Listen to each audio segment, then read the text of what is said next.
안녕하십니까. 맨눈으로 세상의 흐름 읽어드리는 와이타임스 정세분석의 주부길입니다.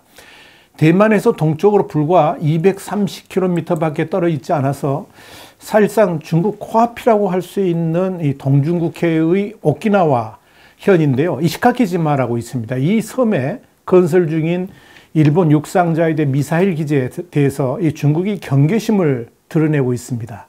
그러면서 강력하게 반발하고 있어서 귀추가 주목됩니다. 일본은 2022년 3월까지 공사를 완료한다는 계획을 가지고 있는데요. 이제 마무리 단계에 들어섰고요. 이제 구체적인 미사일 배치 계획을 세우고 있습니다. 특히 이 이시카키의 미사일 부대에는 지대함, 지대공 미사일 운용 부대뿐만 아니라 대규모 재난이 있을 경우에 초동 대응을 담당할 수 있는 500명에서 600명 규모의 경비 부대까지 배치될 계획입니다. 그래서 더 주목을 끌고 있는 겁니다. 사실상 중국의 대만 침공이라든지 센카쿠 열도 도발 등에 대해서 즉각 대응할 수 있는 부대를 배치한다고 보시면 될 겁니다. 이에 따라서 부대원 숙소라든지 탄약고, 훈련장 등의 시설도 설치될 예정입니다. 이시카키에 미사일 부대가 배치되게 되면 규슈하고 대만 사이에 활 모양으로 펼쳐진 섬이 있는데 이걸 난세이 제도라고 합니다. 이 난세이 제도에 가고시마현의 아마미오시마, 그리고 오키나와 본섬, 또 오키나와현의 미야코지마에 이어서 네 번째 대중국 견제용 미사일 거점이 되는 겁니다. 이렇게 일본의 난세이 제도는 사실상 중국이 주장하고 있는 제1열도선과 맞닿아 있기 때문에 이 대중국 방어에 아주 중요한 역할을 하는 곳이기도 합니다. 제1열도선은 냉전 시기에 중국이 미국의 공격을 방어하기 위해서 설정한 가상의 경계선이죠. 중국 군사력을 전개하는 목표선이기도 합니다. 또한 중국이 이 태평양으로 진출하는 길목이기도 할 정도로 아주 중요한 곳이기 때문에 이 난세이 제도를 철저하게 봉쇄한다 그러면 이 중국의 산동성의 칭다오를 모항하러 가 있는 북해 함대는 사실상 완전히 발이 묶이게 됩니다. 그래서 미국과 일본 양국이 이 난세이 제도 방어에 공을 들이고 있는 겁니다. 특히 일본의 난세이 제도를 포함해 가지고 이 대만, 필리핀, 인도네시아까지 미국의 동맹국들이 대중국 방어망을 촘촘하게 구축할 수만 있다면 중국은 결코 대만은 물론이고 대양을 넘보는데 상당한 문제가 발생할 수밖에 없죠. 자, 이런 관점에서 일본 열도 전체의 길이하고 비슷한 이 1200km나 되는 이 난세이 제도에 미사일 기지를 배치한다는 것은 중국 전역을 목표 지점으로 타격이 가능해진다는 점에서 중국에게는 눈엣 가시 같은 존재라고 말씀드릴 수 있습니다. 물론 이 난세이 제도의 미사일 기지를 바라보는 중국의 시선은 아주 따갑죠. 그야말로 중국의 해양 진출 봉쇄는 물론이고 중국이 대만을 공격하는 통로까지 효과적으로 막을 수 있는 전초기지 역할을 할 가능성이 높기 때문에 그렇습니다. 그런데 이시카키지마의 미사일 기지 완공이 다가오면서 중국의 일부 관영 매체와 온라인 논객들이 앞장서 가지고 이 기지가 중국 안보에 잠재적으로 위험을 끼칠 것이다 라고 주장을 하고 있는 겁니다. 관영 환구시보는 지난 12월 20일 소셜미디어 계정인 무이다오에 실은 그래서 이시카키 기지 건설이 가속화하고 있다 그랬습니다. 그러면서 한 손은 나오이다오, 그러니까 센카쿠 열도를 중국명으로 나오이다오라고 하니까 한 손은 나오이다오, 그리고 다른 한 손으로는 대만 해협을 교란하려는 의도가 분명하다라고 썼습니다. 온라인 논객인 환추탕커도 12월 26일 일본이 이시카키에 미사일을 배치하면 몇 분 안에 상하이와 같은 해안 도시를 위협할 수 있다라고 주장을 했습니다. 그런데 더더욱 중국이 이 난세이 제도의 이시카키지마 미사일 기지에 신경을 곤두세우는 게 뭐냐면 이 기지에 미국의 중거리 미사일이 배치될 가능성이 높다 하는 것 때문에 그렇습니다. 환구시보는 과거 소련과 체결한 미소 중거리 핵전력, 그러니까 IMF 협정을 파기해가지고 중거리 미사일 개발에 족쇄를 푼 미국이 중국을 견제하려고 이시카키에 미국의 중거리 미사일 배치하는 것이 허용될 가능성이 있다라고 그랬습니다. 군사 전문가의 견해를 인용해가지고 그러면서 뭐라고 그랬냐면 이곳에서 도발이나 변화가 있으면 연성이든 강성이든, 그러니까 부드럽게 할지 강하게 할지 모르겠지만 중국이 반드시 대응할 것이다, 이렇게 주장을 한 겁니다. 환구시보는 특히 12월 21일자 사설에서 주권국가 일본은 영토에 미사일 배치할 권리가 있지만 2차 세계대전 패전국 일본은 방어적인 자유대만 가질 수 있다 그랬습니다. 그러면서 방어 기능만 있는 미사일을 배치하는 건 크게 비난할 수 없지만 일단 기지가 건설되면 언제든 미사일의 성격이 바뀔 수 있다는 건 누구나 안다라고 주장했습니다. 환구시보 사설은 이어서 이곳의 미사일 기지는 중국 해군과 충돌할 가능성이 있을 뿐 아니라 대만 해협 문제에 개입할 의도가 분명하다 그러면서 최근 들어 일본이 다른 나라들과의 군사훈련 빈도도 많아졌다는 점은 이 중국을 향한 군사적 의도가 분명하다는 점을 보여준다라고 지적했습니다.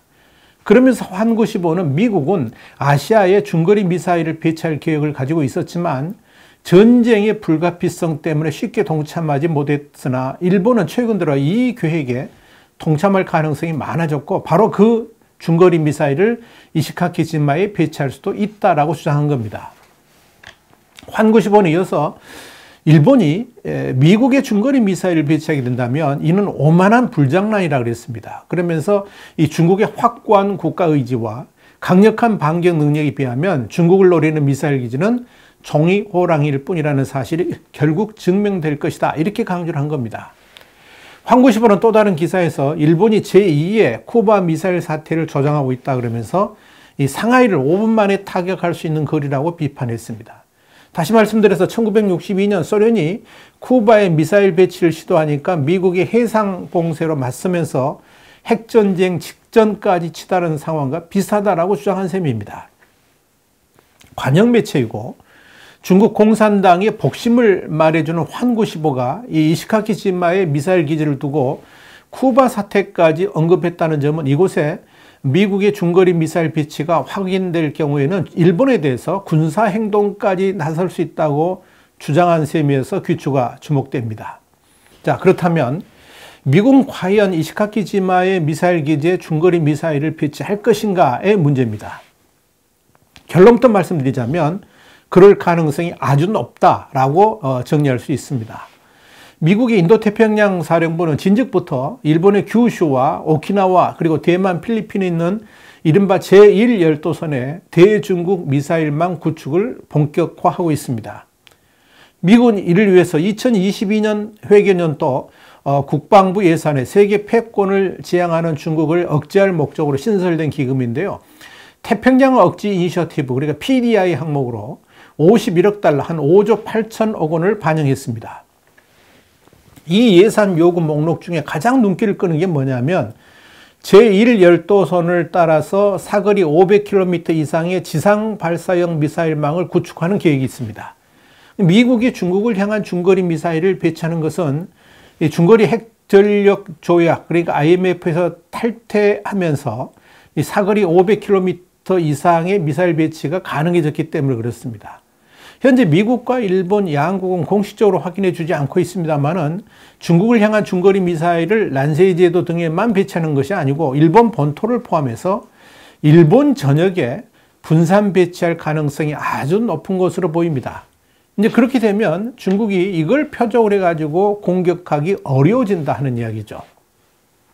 특히 미국이 일본과 필리핀에 배치하려고 하는 미사일은 지상 배치형이라서 인구 밀집 지역보다는 산간 지역 같은데 이렇게 땅굴을 파고 숨기는 형식으로 배치하고 이제 될 겁니다. 아마 그렇게 될 것 같은데 그렇게 되면 이 중국이 이 탐지하기도 어렵고 표적도 분산되는 효과를 거둘 수 있을 것이다.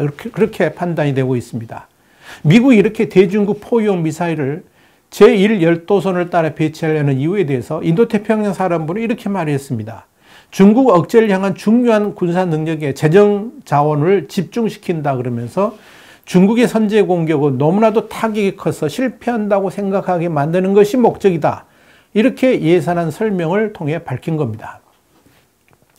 또 제1열도선에 대한 정밀 공격 네트워크의 구축을 명기해서 유사시에 지상 배치형 미사일 등을 활용해서 중국을 타격할 수 있다는 것도 미국은 분명히 밝히고 있습니다.